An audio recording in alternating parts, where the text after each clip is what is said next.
ناظرین آپ کی توجہ چاہوں گا ان دو باتوں پر۔ رسول اکرم صلی اللہ علیہ وسلم کی یہ صحیح حدیث جس کو حضرت عبداللہ بن مسعود بیان فرماتے ہیں، مسلم شریف کی روایت، ہر نبی کے ساتھ ایسا ہوا، آپ یہ بتلا رہے ہیں کہ میرے ساتھ بھی ایسا ہوگا۔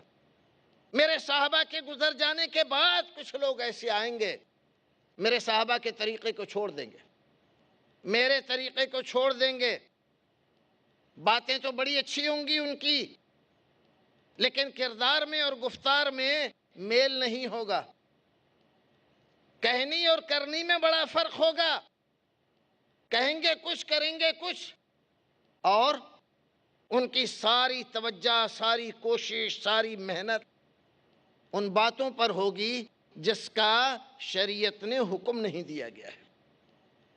آج جن مسائل پر امت میں اختلاف ہے، بغیر نام لیے میں آپ کی توجہ چاہوں گا، ذرا غور کریں، دیکھیں جن مسائل میں علماء کے درمیان اختلاف ہے۔ ایک گروہ کہتا ہے جائز ہے، دوسرا کہتا ہے بدعت ہے۔ ان مسائل کو ذرا دیکھیے۔ سال کے 12 مہینے میں، ہر مہینے میں، ہر ہفتے کچھ ایسی چیزیں ہمارے یہاں ہیں جن کی وجہ سے ہم ہمیشہ اسی میں مشغول رہتے ہیں اور لڑتے رہتے ہیں۔ ایک گروہ کہہ رہا ہے جائز ہے، دوسرا کہہ رہا ہے کہ بدعت ہے۔ ذرا غور کریں اس کے بارے میں، کسی عالم سے جا کر یہ پوچھیں کہ یہ مسائل جن میں ہمارا اختلاف چل رہا ہے ہمارے دوسرے بھائیوں سے، اس کا حکم کہاں ہے؟ قرآن میں ہے؟ حدیث میں ہے؟